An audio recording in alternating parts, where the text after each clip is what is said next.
السلام علیکم خواتین حضرات، کیسے ہیں آپ سب؟ امید کرتا ہوں سب خیریت سے ہوں گے۔ آج جو موضوع میں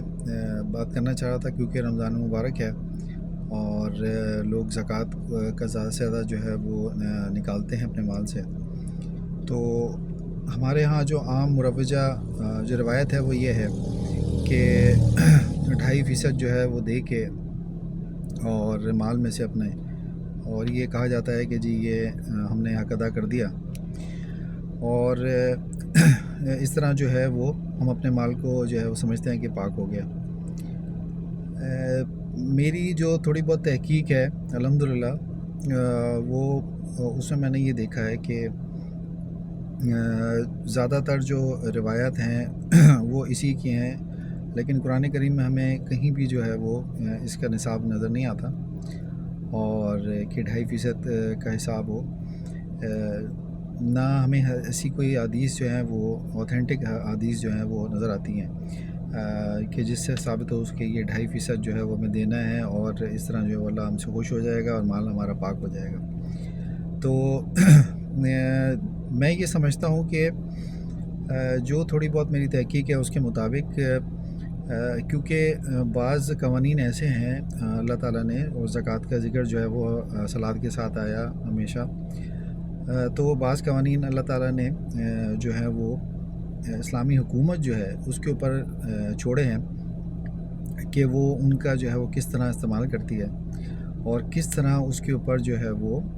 کوئی قانون جو ہے وہ لاگو کرتی ہے۔ اب یہ اگر کسی زمانے میں یہ 2.5% کا معاملہ ہوا ہوگا عباسی دور میں یا بنو امیہ کے دور میں، یا پیچھے اگر ہم جا کے دیکھیں تو وہاں پر یہ اس زمانے کے حساب سے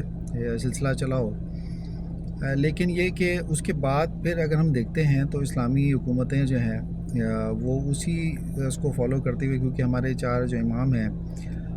امام ابو حنیفہ، امام مالک، امام حنبل، امام شافعی رحمۃ اللہ علیہ، تو وہاں سے ہمیں جو ہدایت ملی وہ اس کو ہم نے لیا اور آگے لے کے چلے۔ لیکن پھر ہم نے دیکھا کہ جو اسلامی حکومتیں قائم ہوئیں، وہ بھی یہی 2.5%، 2.5% سے آگے نہیں بڑھ پائی، اور جو قرآن کا نظام تھا، جو اسلامی نظام کی ہدایت تھی، اس کے مطابق یہ جو فیض تھا یہ جاری رہنا چاہیے تھا، کیونکہ زکوٰۃ کے معنی ہی نشوونما کے ہیں، کہ نشوونما پانا، اور جس طرح آج یہ مکروہ ایک لفظ سا بن گیا ہے کہ جی مجھے زکوٰۃ مجھے کسی کو دینی ہے، اور جو لینے والا ہے وہ بھی بڑا اس کو معیوب سمجھتا ہے کہ یہ زکوٰۃ جو ہے وہ مجھے دی جا رہی ہے، یہ میں زکوٰۃ کا حقدار ہوں یا نہیں ہوں۔ تو یہ ایک آپ جسے کہہ سکتے ہیں کہ ایک سوشل ویلفیئر کی ایک صورت ہے، اور حضرت عمر فاروق رضی اللہ تعالیٰ عنہ، حضرت ابو بکر صدیق، حضرت عمر کے دور میں ہمیں زیادہ یہ چیز نظر آتی ہے کہ انہوں نے بیت المال اور یہ فنڈز جو ہے وہ شروع کیے، زکوٰۃ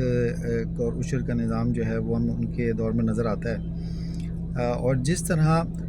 سوشل ویلفیئر کے کام حضرت عمر کے دور میں ہوئے ہیں، وہ ایک مثالی ہمارے لیے ایک مثال ہے اور مشعل راہ ہے وہ، اور حضرت عمر کے دور سے ہم یہ دیکھتے ہیں کہ بیت المال کا کانسیپٹ جو ہے وہ ڈیولپ ہوا، اور لوگ ایک دوسرے کی مدد اس طرح کرنے لگے کہ جب وہ صلات ادا کرنے مساجد میں آتے تھے تو وہ ساتھ ساتھ جو ہے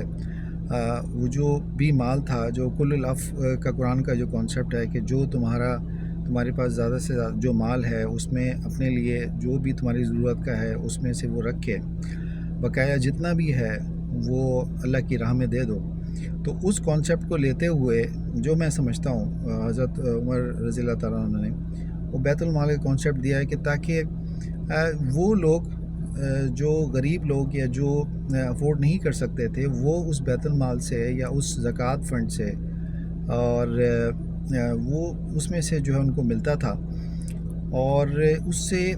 جو محتاج تھے اور جو غریب غربا افراد تھے ان کی ویلفیئر کا کام ہوتا تھا۔ تو یہ کانسیپٹ بڑا براڈر کانسیپٹ ہے، اسلام نے ہمیں دیا ہے، اور جس کو یورپ نے بعد میں اس کو لیا، اور پھر اس نے جو ہے وہ ویلفیئر کے ادارے یا بیت المال اور اس قسم کی چیزیں جو ہیں وہ انہوں نے اپنی کمیونٹیز میں کرنی شروع کی. تو میں سمجھتا ہوں کہ ہماری مساجد سے اس چیز کا جو ہے وہ آغاز ہونا چاہیے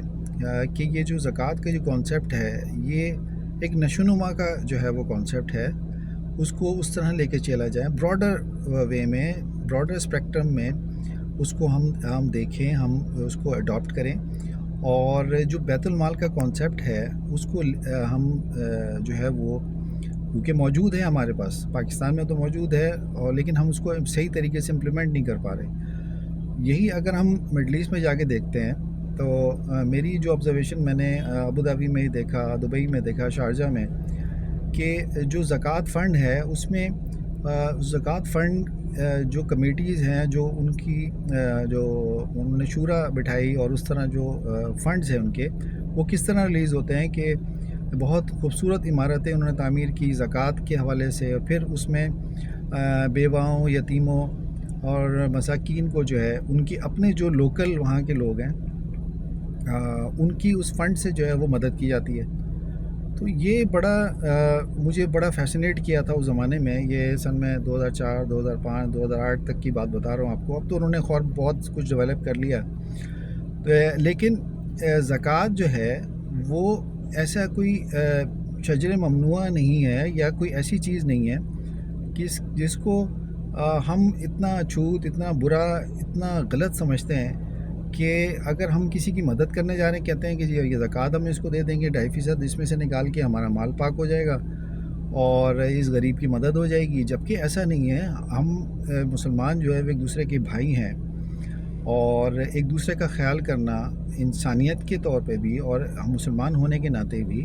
ہم پر فرض ہے کہ ہم ایک دوسرے کی مدد کریں جان سے، مال سے. اور اس کے اندر زکوٰۃ جو ہے وہ ایک نشوونما کے لیے استعمال کیا گیا ہے قرآن میں. اور آپ دیکھ سکتے ہیں قرآن مجید میں کہ 700 دفعہ جو ہے وہ صلاۃ کے ساتھ زکوٰۃ کا ذکر آیا ہے. تو یہ بڑی امپورٹنٹ چیز ہے. اگر ہم سمجھیں، اسلام کو سمجھنے کی کوشش کریں، اور اس نے جو ہمیں رولز ہمارے لیے جو قوانین سیٹ کر دیے ہیں اس کو سمجھنے کی کوشش کریں اس کو. اور ہماری جو بھی حکومتیں آتی ہیں ان کو یہ ضرورت اس امر کی ہے کہ وہ اس کو سمجھیں اور اس کو امپلیمنٹ کرنے کی کوشش کریں. قوانین پاس کیے جائیں تاکہ غریبوں کا جو اتنی بری صورتحال سے آج کل جو دوچار ہیں، اور جس طرح انفلیشن ہے، جس طرح مہنگائی ہم دیکھ رہے ہیں کہ اس نے لوگوں کی کمر توڑ کے رکھ دی ہے، تو اس میں یہ بڑا جو ہے وہ کلیدی کردار جو ہے وہ ادا کر سکتی ہے. تو میرا ارباب اختیار سے بھی یہ ایک مطالبہ ہے، اور عام ہمارے جو سننے والے ہیں، دیکھنے والے ہیں، ان کو بھی میں یہ کہوں گا کہ اس کو سمجھنے کی کوشش کریں. یہ صرف 2.5% کی نہیں ہے، اور صرف رمضان میں ہی ادا کرنے کے لیے نہیں ہے. ہاں، اس کی فضیلت ہو سکتی ہے کہ آپ رمضان میں زیادہ سے زیادہ اپنے جو ہے وہ مال کو جو ہے وہ لوگ تک پہنچائیں، انسانیت تک پہنچائیں. لیکن یہ پورے سال کا کام ہے، سال و سال کا کام ہے، اور یہ مسلسل جاری رہنے والا کام ہے.